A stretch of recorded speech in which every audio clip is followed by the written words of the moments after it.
Bonjour à tous et bienvenue dans ce 6h30. À l'instar des cours de vacances, des jobs et des ateliers, comme activité, certains élèves optent pour les voyages d'études et de découverte. Cette année, plus d'une trentaine de colonies de vacances sont organisées en Côte d'Ivoire, selon le ministère de la Jeunesse, de l'Emploi des Jeunes et du Service civique. Comment organise-t-on les colonies de vacances? Quelles sont les conditions à remplir? Les enfants s'amusent-ils réellement? Le coût est-il à la portée de tous? Incursion dans l'univers des colonies de vacances avec Astou Touré. Après 2 semaines passées au Ghana, c'est le retour de la colonie. Le car affrété pour la circonstance gare au lieu indiqué afin que les parents viennent chercher leur progéniture. L'ambiance est bonne enfant.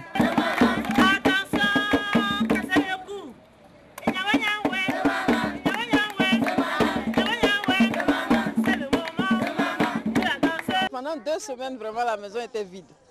Ils nous ont manqué les cris, les questions. Bon, les retrouvailles sont bonnes.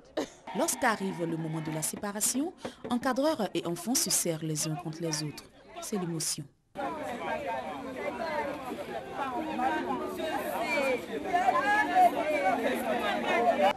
J'ai gagné plein d'amis, mais c'était bien là-bas. J'ai encore envie de retourner là-bas. Tout comme le camp, le club, les ateliers de vacances, les voyages d'études et de découverte, la colonie de vacances fait partie des activités socio-éducatives.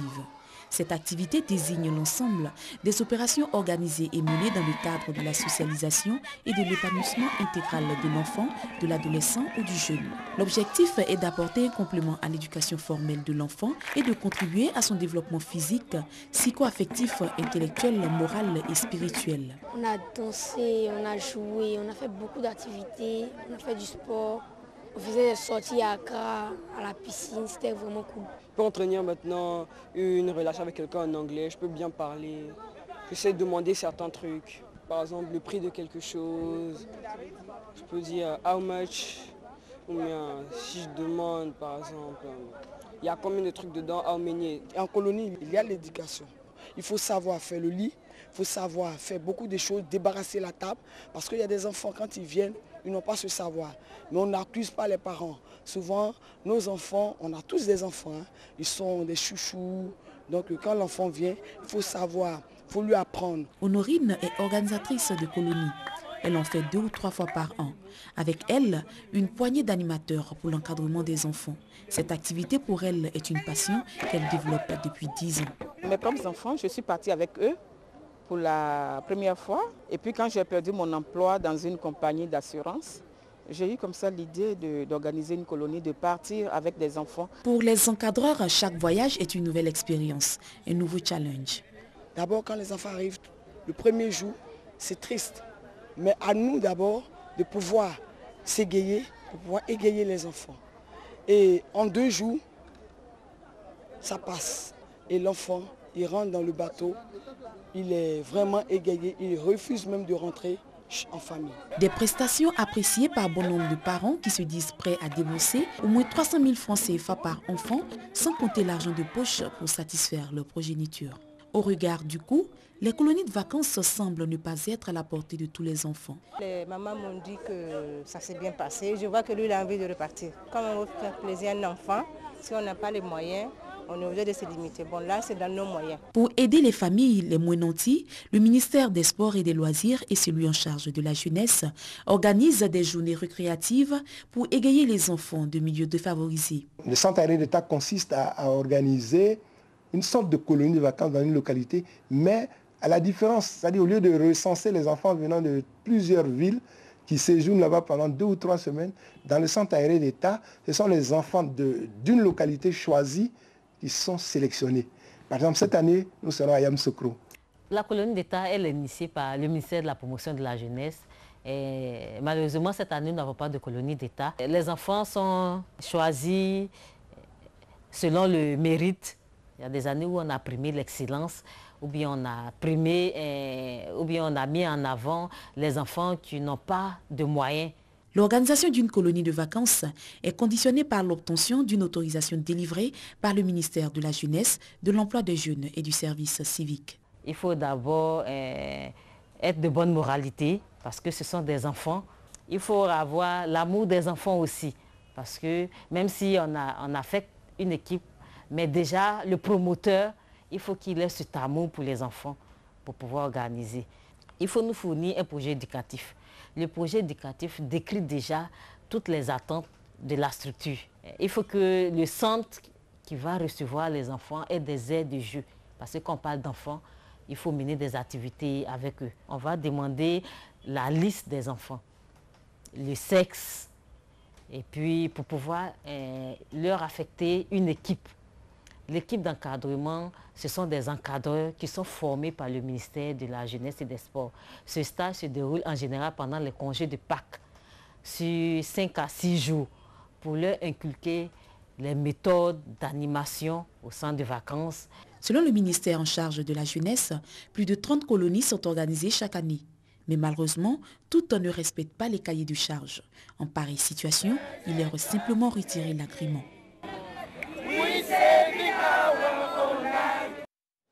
Abordons la page culture à présent. Rendons-nous à Kounaïri. Le peuple ouan s'évertue à valoriser la danse goli. Soro Corona, Kwadio Kwami. Le goli, masque sacré, fait partie des danses traditionnelles du riche patrimoine culturel ivoirien. Dansé par le peuple baoulé, le goli est une danse d'origine ouan. Chez le ouan, le goli est un masque protecteur qui ne sort qu'aux grandes occasions, lors des funérailles d'un dépositaire de masques ou pour conjurer un mauvais sort dans le village. C'est autour des années 1900 que les Kodé, sous-groupe du peuple baoulé, voisins des Ouans, vont emprunter la danse après plusieurs stages en pays ouan pour mieux maîtriser les pas de danse et les chansons.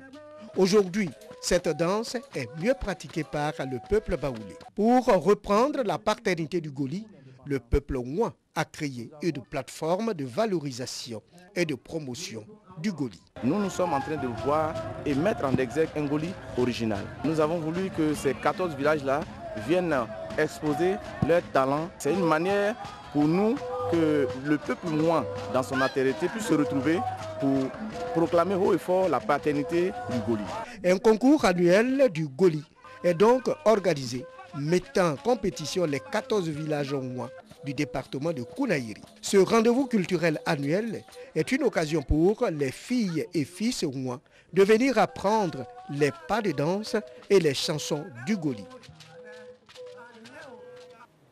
Toujours en culture, Etueboué, chef-lieu du royaume Bétibé, dans le département d'Adiaké, était en fête le week-end dernier.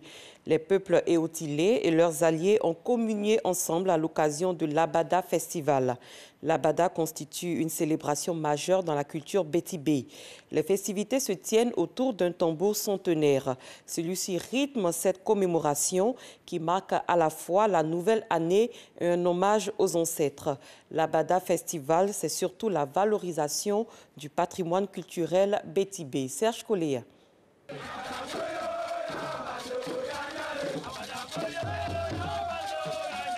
Voici le tambour centenaire, sculpté en 1834 par les membres de 5 familles bétibé. C'est lui qui symbolise l'Abada, cette danse de réjouissance annonçant la nouvelle année au royaume bétibé. C'est la nouvelle année. Nous sommes venus nous requinquer pour affronter la vie. Après 3 jours de festivités, l'Abada entonne l'Andokissi, le chant introductif.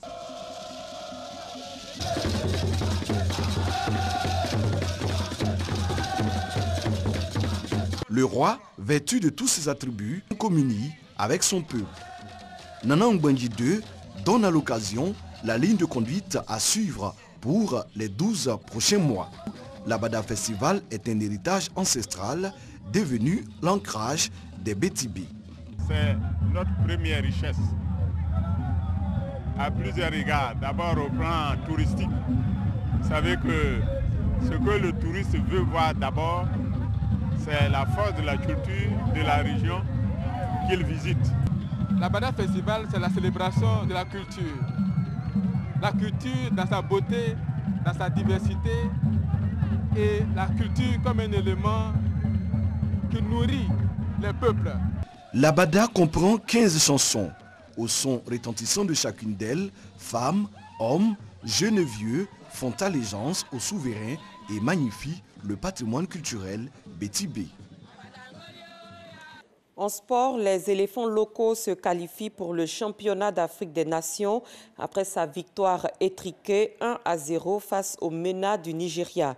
Une victoire poussive qui permet à la Côte d'Ivoire d'être du rendez-vous de la phase finale du CHAN 2018 prévu au Kenya. Arsène Kwasi, Samuel Metch. Battus 1-2 à Niamey, les éléphants locaux se devaient de réagir et la réaction a bien eu lieu.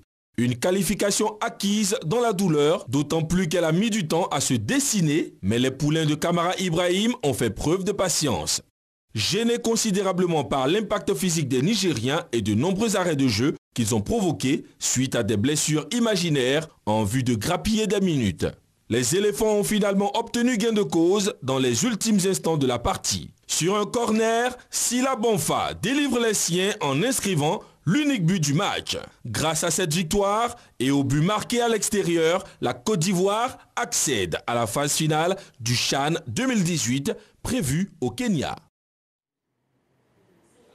Le coup d'envoi de la 3e édition du tournoi de l'amitié Armée-Nation a été donné hier matin à l'École nationale de gendarmerie d'Abidjan. C'était en présence du ministre de l'Intérieur et de la Sécurité Sidiki Diakité, représentant le ministre d'État, ministre de la Défense Ahmed Bakayoko. Moyabi Diabaté, Metch Samuel. L'École nationale de la gendarmerie a connu son ambiance des grands jours grâce au tournoi de l'amitié Armée-Nation. Les troupes issues des écoles des forces armées de Côte d'Ivoire, de la police nationale, de la gendarmerie nationale, des douanes, des eaux et forêts, de la police maritime ont répondu massivement à l'appel de leurs supérieurs et des organisateurs au cours de la première journée. Entouré du ministre des Cultes, Yao Noël, du général de division des armées Touré Sekou et du général de brigade, commandant supérieur de la gendarmerie, le ministre de l'Intérieur, Sidiki Diakité, représentant le ministre d'État, ministre de la Défense, Ahmed Bakayoko, a donné le coup d'envoi de cette compétition. Les gendarmes, les militaires, vous êtes autorisés à sourire pendant ce tournoi, à vous embrasser les uns les autres pendant ce tournoi. Et aux autres équipes civiles, ne soyez pas crispés. Libérez-vous, c'est l'amitié, c'est la fraternité, c'est la cohésion, c'est le rapprochement, c'est la Côte d'Ivoire unie, la Côte d'Ivoire qui s'embrasse. Nous souhaitons que ce tournoi se déroule dans un parfait esprit de fair play. L'École nationale de gendarmerie en rouge a infligé une correction à l'équipe de la presse sportive en bleu, sur le score sans appel de 8-0. Pour terminer, la police nationale, à travers Kone Bakari, ex-gardien de but de la SEC Mimosa, a ajouté une touche particulière à cette cérémonie, grâce à une séance de fitness.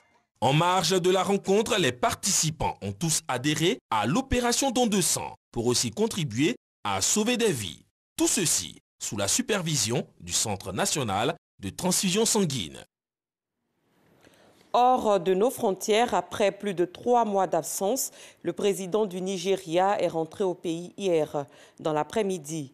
Muhammadu Buhari se trouvait à Londres pour des raisons médicales. Il doit s'adresser aux Nigériens lundi matin à la télévision. Au Togo, des affrontements entre manifestants et forces de l'ordre ont secoué Lomé, Agné, Sokodé et Kara hier. Ils ont fait 2 morts à Sokodé selon les autorités.